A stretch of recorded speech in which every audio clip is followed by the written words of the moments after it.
AP EAMCET 2026కి సంబంధించి MPC counselling మనకి ముఖ్యంగా ఈ వీడియోలో ఒక 3 ఇన్ఫర్మేషన్ అప్డేట్స్ అయితే మీకు ప్రొవైడ్ అయితే చేయడం జరుగుతుంది. ఒకటి, మనకి కొత్తగా కొన్ని కాలేజీలు అయితే యాడ్ చేస్తారు. దాంట్లో మనకి ముఖ్యంగా సీట్స్ ఏంటి, ఆ కాలేజ్ పేర్లు ఏంటి అవి కూడా చెప్తాను. దాంతోపాటు మనకి ముఖ్యంగా ఎటువంటి కాలేజెస్లో ఫీజు రియంబర్స్మెంట్ రాదు అనే విషయాలు కూడా చెప్తాను. అండ్ మూడో అప్డేటు, మనకి వెబ్ ఆప్షన్ పెట్టేటప్పుడు ఎలాంటి తప్పులు చేయకూడదు, ఎలా పెట్టాలి, ఎలా పెడితే మనకి సీట్ వస్తుంది, అసలు ఎలా పెట్టకూడదు అనే విషయాలు కూడా మీకైతే చెప్తానమాట. మెయిన్గా వీడియోలోకి వెళ్ళే ముందు ఇదే మనకి ఒక ఇంపార్టెంట్ ఫేస్. అంటే మనం పెట్టే వెబ్ ఆప్షన్ బట్టి మనకి సీట్ అయితే వస్తుంది. కాబట్టి చాలామంది ఈ ప్రీషియస్ టైంలో మనకి టెన్షన్ పడతారు, కంగారు పడతారు. ఎందుకంటే చాలా ఆలోచనలు మైండ్లో రన్ అయితే అవుతుంటుంది. అసలు నేను తీసుకునే బ్రాంచ్లో కెరీర్ ఎలా ఉంటుంది, స్కోప్ ఎలా ఉంటుంది, ఇప్పుడు పర్లేదు బాగానే ఉంది, ఫ్యూచర్లో ఎలా ఉండబోతుంది అనే విషయాలు మీ అందరూ తెలుసుకోవాలి. దానికోసం ఒక ఫ్రీ కౌన్సిలింగ్ సెషన్ అయితే కనెక్ట్ అయితే చేయడం జరుగుతుంది. అది 1:1, అంటే పేరెంట్ స్టూడెంట్ మరియు పక్కన ఎవరుంటారంటే ఐఐటిఎన్స్, అది కూడా ఎంఎన్సి కంపెనీస్లో ఎవరైతే వర్క్ చేసిన ఐఐటిఎన్స్ ఉంటారో వాళ్ళు మీకు గైడ్ చేస్తారు. ఇది కూడా ఫ్రీ సెషన్ అన్నమాట. మీరందరూ కూడా తప్పకుండా అటెండ్ అవ్వండి. పేరెంట్స్తో పాటు మీకున్న ప్రతి డౌట్ కూడా క్లారిఫై చేసుకోండి. దానికి సంబంధించి లింక్ అయితే మీకు డిస్క్రిప్షన్లో ప్రొవైడ్ అయితే చేయడం జరుగుతుంది. సో అందరూ తప్పకుండా అటెండ్ అయితే అవ్వండి.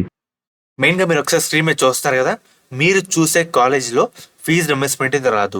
మనకి మెయిన్గా ఒకసారి వెబ్సైట్కి వెళ్ళిన తర్వాత ఇక్కడ మన అడ్మిషన్ దాంట్లో ఒకసారి చూపిస్తాను. డ్యూ డీటెయిల్స్లో పబ్లిక్ నోటీస్ అయితే ఉంది కదా, దాని మీద ప్రెస్ చేయండి. ప్రెస్ చేసిన తర్వాత ఇక్కడ వచ్చే ఇన్స్టిట్యూట్ కోడ్లో మీరు వెబ్ ఆప్షన్ పెట్టారా లేదా అని క్రాస్ చెక్ చేసుకోండి. పెడితే మనకి ఫీజు రియంబర్స్మెంట్ అయితే రాదు, గుర్తుపెట్టుకోండి. సో ఇక్కడ చూస్తున్నారు కదా, no fee reimbursement for the following self supporting courses as per the decision taken by the universities అని చెప్పారు.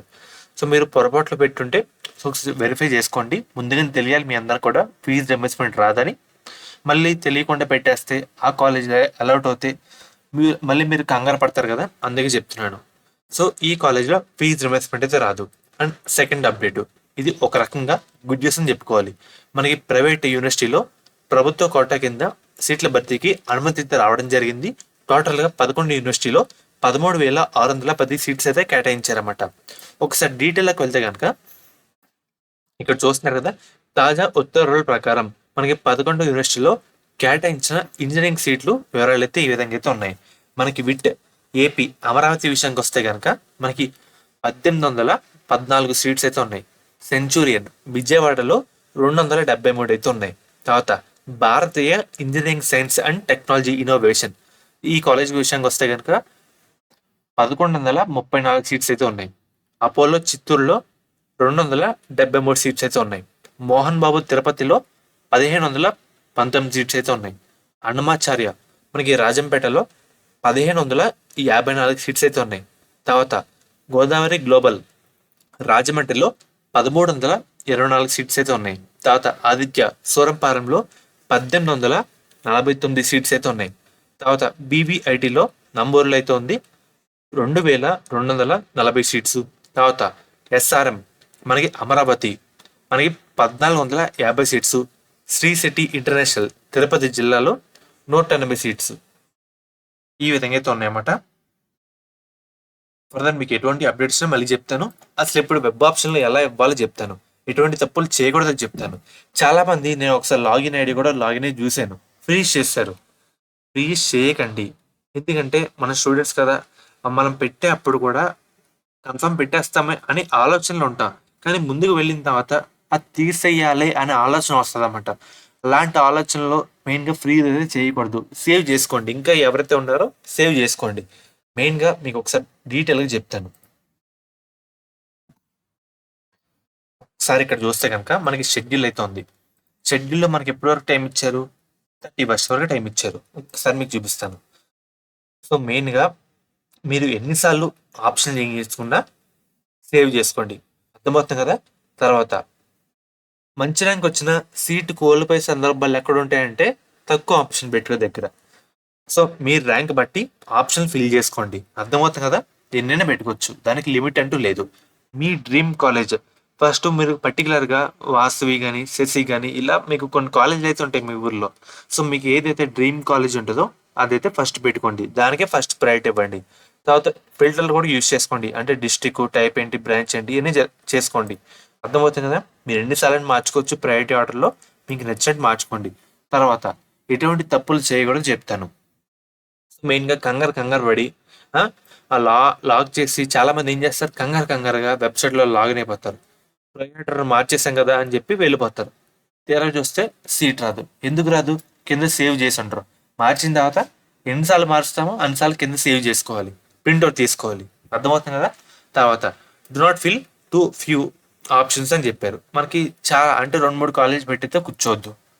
మనకి కట్ ఆఫ్ బట్టే డైరెక్ట్గా అయితే పెట్టద్దు. మీ దగ్గర ఉన్న కట్ ఆఫ్ కూడా థర్డ్ ఫేజ్ కట్ ఆఫ్. అందుకు చెప్తున్నాను. మీకు మన వీడియో కూడా చేశాను. ఫస్ట్ ఫేజ్ కట్ ఆఫ్ చూసి పెట్టండి, థర్డ్ ఫేజ్ అయితే పెట్టద్దు. అక్కడ కూడా సీట్ కోల్పోయే సందర్భాలు అయితే ఉంటాయి. అండ్ మీ ఫ్రెండ్స్ లిస్ట్ కూడా కాపీ చేసుకోవద్దు. ఎందుకంటే మన ర్యాంకు, క్యాస్ట్ దీని బేస్ చేసుకొని ఇస్తారు కదా, అందుకు చెప్తాను. కంగారు పడి వెబ్ ఆప్షన్స్ అయితే అవ్వద్దు. అండ్ మెయిన్గా సో మనం పెట్టేప్పుడు కూడా ప్రయారిటీ లిస్ట్ గట్టిగా అయితే ఉండాలి. అందుకు మొత్తం క్రాస్ చెక్ చేసుకున్న తర్వాత వెరిఫై చేసుకుని ముందుకైతే వెళ్ళండి. సో మెయిన్గా ఇప్పుడు కొన్ని కాలేజీలు ఎలా ఉంటాయని చెప్తే స్టూడెంట్స్ అది టాప్ కాలేజ్ కదా, పక్కన కాలేజ్ కదా అని చెప్పి పేరెంట్స్ కూడా అడగకుండా పెట్టేస్తారు. తీరా చూస్తే ఆ సీట్ వచ్చింది కానీ సీట్ వెళ్ళకుండా సెకండ్ ఫేజ్లో పార్టిసిపేట్ చేస్తారు. అలా అయితే చెయ్యొద్దు. మొత్తం అప్రూవల్ మీ పేరెంట్స్ అడిగిన తర్వాత మీకు నచ్చినవే పెట్టండి. నచ్చని కాలేజ్ ఒక్కటి కూడా పెట్టకండి. సో మెయిన్గా ఒక లిస్ట్ ప్రిపేర్ అయితే చేసుకోండి. అర్థమవుతుంది కదా. ఒక లిస్ట్ ప్రిపేర్ చేసుకున్న తర్వాత కాలేజ్ కోడ్ ఏంటి, కాలేజ్ బ్రాంచ్ ఏంటి అని పెట్టండి. తర్వాత డ్రీమ్ కాలేజ్ ఏంటో అవి పెట్టండి. తర్వాత సేఫ్ ఆప్షన్లు, మంచి కాలేజీలు, బ్యాకప్ కాలేజీలు ఇవన్నీ పెట్టుకోండి. సో మనకి చాలా టైం ఉంది కాబట్టి కంగారు పడకుండా, రష్ లేకుండా నిదానంగా గ్రౌండ్ వర్క్ చేసుకున్న తర్వాత వెబ్ ఆప్షన్స్ అయితే ఇవ్వండి అన్నమాట. మనకి సపోజ్ నాకు ఇప్పుడు ఫస్ట్ ఫేజ్ సంబంధించి కట్ ఆఫ్ ఎవరు తెలియాలి అని అనుకుంటే కనుక మీరు ఏం చేస్తారు, మెయిన్గా మనకి ఇక్కడ ఇన్స్టిట్యూట్ డీటెయిల్స్ అయితే ఉన్నాయి కదా. ఇన్స్టిట్యూట్ డీటెయిల్స్లో ఇక్కడ తాడేపల్లిగూడెం అని టైప్ చేస్తాను. తాడేపల్లిగూడెంలో మాకు 2 కాలేజీలు వచ్చాయి మా ఊర్లో. నేను ఇప్పుడు వాసీలో జాయిన్ అవుదాం అనుకుంటున్నా. నాకు ఇప్పుడు దీని ఫస్ట్ ఫేజ్ తెలియాలంటే ఇక్కడ నెంబర్ కాల్ చేయండి, మెయిల్ కాల్ చేస్తే ఇలా పెట్టండి అంటే పెడతారు. అర్థమవుతుంది కదా. సో ఇలా తెలుసుకోవచ్చు. ఇదే సెకండ్ ఆప్షన్. తర్వాత మనకి మెయిన్గా ఎన్నిసార్లు మారిస్తే అన్నిసార్లు సేవ్ చేసుకోండి, ప్రింట్అవుట్ తీసుకోండి. మెయిన్గా కట్ ఆఫే బేస్ చేసుకొని పెట్టమని చెప్పట్లేదు. మీ దగ్గర ఉన్న కట్ ఆఫ్ కూడా థర్డ్ ఫేజ్, అది దేనికి పనికి రాదన్నమాట. అందుకు చెప్తున్నాను. మెయిన్గా ఈ చిన్న టిప్సే పాటించండి, సరిపోతుంది. కాలేజ్ వివరాలు కూడా తెలుసుకోండి, ప్లేస్మెంట్స్ ఎలా ఉన్నాయి. మనకి ప్లేస్మెంట్స్ చూసే కాకుండా వేరే అన్ని చూసి ముందుకు వెళ్తే బెటర్. స్క్రీన్ షాట్ తీసుకోండి, అన్ని చూసుకొని ముందుకైతే వెళ్ళండి. స్మార్ట్గా అయితే చూడండి అన్నమాట. సో ఎందుకంటే దీంట్లో మనకి సీట్ వచ్చేలా చూసుకోవాలి కాబట్టి అందుకు చెప్తాను. సో ఫ్రెండ్స్, ఇది ఈరోజు వీడియో.